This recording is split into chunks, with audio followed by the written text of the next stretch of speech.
Flamengo tem grande dificuldade e Felipe Luiz assume.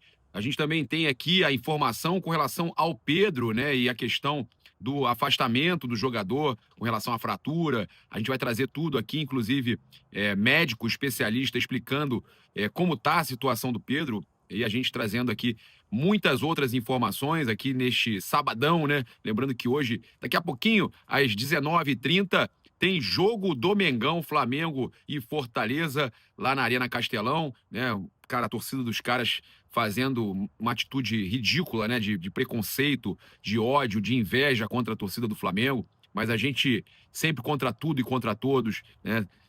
Torcendo pelo Mengão, acompanhando o Flamengo, sendo atacado nas redes, né? Esse hate absurdo que a gente está acostumado contra o Flamengo e contra as mídias do Flamengo. A gente chega aqui com o oferecimento do Pix do Milhão. Você pode garantir, cara, R$ 1 milhão na sexta-feira. Mas antes disso, na segunda tem 100 mil, na quarta tem 100 mil. Tá? QR Code está na tela aí durante todo o vídeo. Você pode estar garantindo aí, então, até R$ 1 milhão na sexta-feira. E prêmios instantâneos também, de até R$ 20 mil.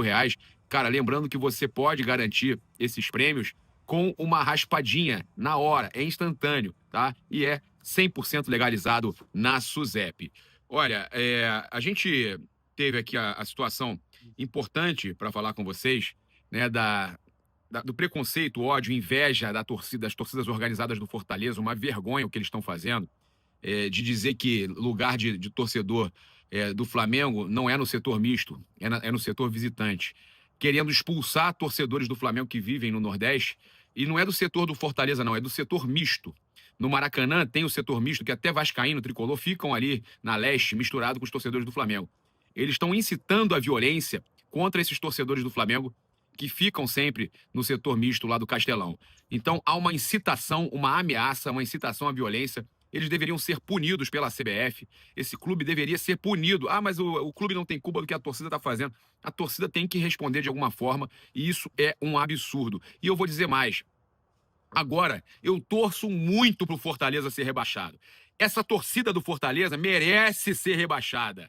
Merece. Esse time merece ser rebaixado. Flamengo, pelo amor de Deus, ajuda esse time a ser rebaixado. Essa torcida só vai aprender na dor. Só vai aprender sendo rebaixada, castigada. Castigada, ó, pelo homem lá de cima, pelo preconceito, pelo ódio, pela inveja. Tá? Pelo ódio, pela inveja, pelo preconceito de vocês, torcedores organizados do Fortaleza. Vocês merecem que o time de vocês seja rebaixado. Já tá ali, né? Já é o vice-líder da tabela ao contrário ali, né? É o vice-líder, é o vice-lanterna, né? Merece ser rebaixado. Uma atitude ridícula, de falta de respeito com o time alheio, falta de respeito, falta de humanidade, tá? Todos têm o direito de escolher os seus times. E o que vocês estão fazendo é uma vergonha. O rebaixamento é logo ali. O rebaixamento é merecido. Vocês merecem mais rebaixamento. Depois dessas notas aí, vocês merecem mais o rebaixamento do que o Sport. Tá? E olha que o Sport, a gente se desentende a questão lá de 87, que eu acho ridículo também, que o Flamengo é o verdadeiro campeão de 87. Eles dizem que foram para a Justiça Comum e conseguiram lá reconhecer. Problema. Mas a questão do que vocês fizeram, as organizadas do Fortaleza, me envergonham e com certeza envergonham outros rubro-negros que moram no Ceará, que moram em Fortaleza. Eu fico triste pelo Ronaldo Angelim, que foi ídolo das duas torcidas, ter que ficar acompanhando esse tipo de situação e não poder nem se posicionar. Porque para ele deve ser uma dor muito grande ver a torcida organizada do Fortaleza atacar os flamenguistas da forma que foram atacados, tá? Pronto, falei. Não gostou? Você que é torcedor do Fortaleza, me segue, quiser deixar de seguir, fique à vontade. A porta da rua é serventia da casa, tá? Eu vou falar o que eu acho certo. E preconceito aqui nesse canal eu não vou admitir. Ódio, inveja, eu não vou admitir, tá? Tô falando de coração. A torcida do Flamengo, a sua maioria tá no Nordeste, no Norte e Nordeste do país. Tem mais torcedor do Flamengo no Norte e Nordeste do que no Sudeste. O Flamengo é um clube internacional, nem nacional, é internacional. A hora que vocês entenderem e respeitarem isso, tá? Talvez vocês mesmos evoluam, o time de vocês jogue melhor, tenha essa carga energética negativa de ficar caindo toda hora, né? Que é coisa que vocês estão acostumados, né? Cai toda hora pra Série B, cai, volta, não consegue se firmar. Então, a hora que vocês, que torcem pra esses times, trouxerem uma carga energética melhor pro time de vocês, isso aí para. Porque tudo isso aí volta. Todo esse ódio, toda essa inveja volta pra vocês, né? Digo de novo, pronto, falei. Não gostou? Problema. Tá? Eu não tenho medo de hate. Eu não tenho medo. Pode fazer grupo aí de 3 mil torcedores, juntar um grupo de pessoas. Faz grupo no WhatsApp, vamos lá xingar ele. Pode, não tem problema. Pode xingar. Eu tô falando a verdade, pô. Eu tô falando a verdade. Tem que aturar, cara. Isso é uma vergonha. O que estão fazendo é uma vergonha. Você, torcedor do Fortaleza, tinha que se manifestar contra isso. Qualquer um tem o direito de torcer pro seu time, seja onde for. Com certeza, você, torcedor do Fortaleza, não está de acordo com isso. Porque você sabe que você tem um vizinho, tem um amigo, tem um primo que torce pro Flamengo. E você não quer o mal dele, você não quer ele agredido no setor misto, tá?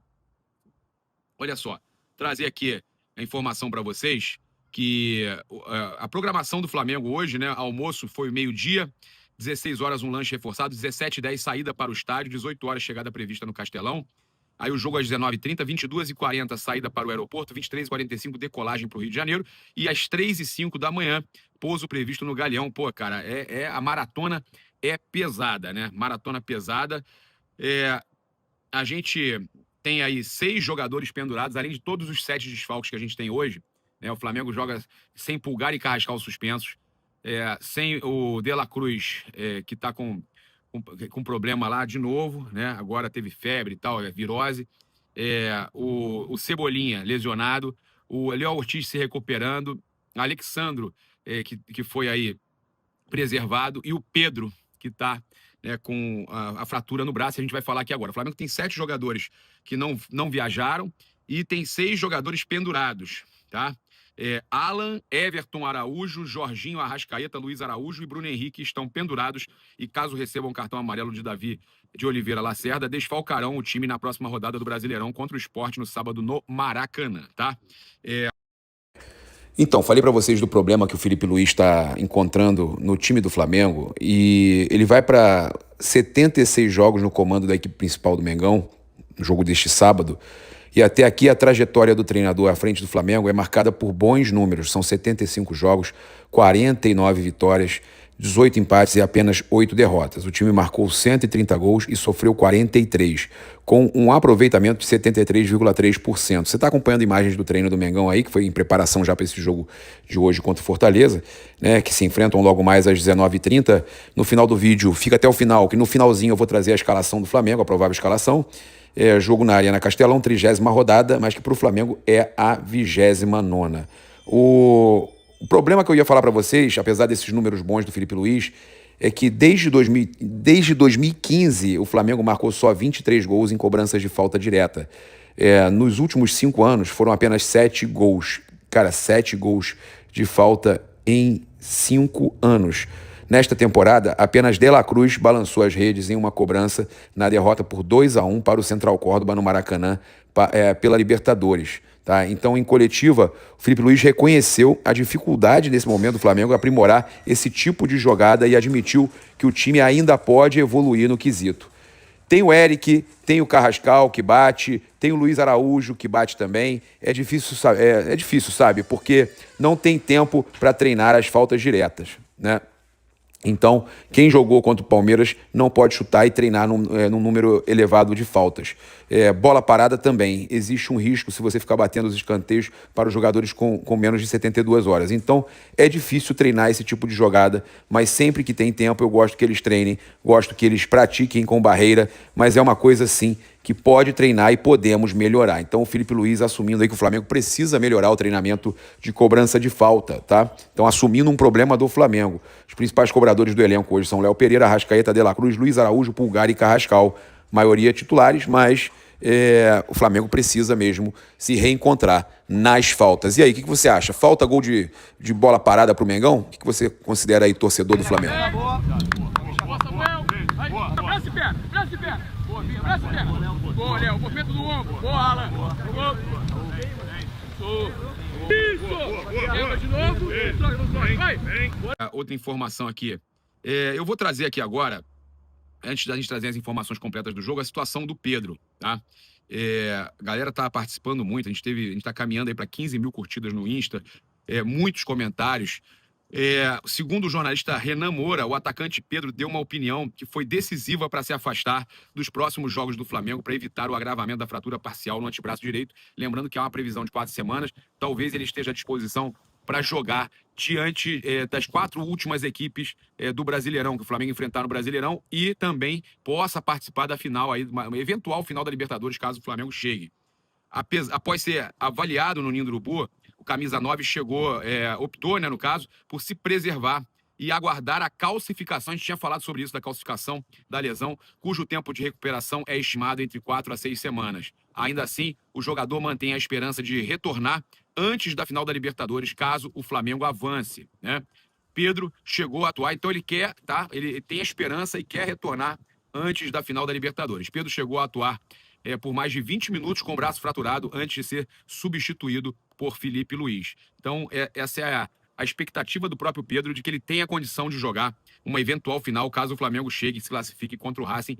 E é muito difícil se classificar, ainda mais sem o Pedro, tá? A gente tem aqui o Dr. Jean Lang, que fez uma collab com a gente. E eu vou trazer aqui agora a opinião dele com relação ao Pedro, tá? A gente até tá aqui na collab com ele, olha só. Vamos ouvir o Dr. Jean Lang, ó. Gente, o atacante Pedro é desfalque no elenco rubro-negro nas próximas semanas. Tá aqui. Gente, inacreditável.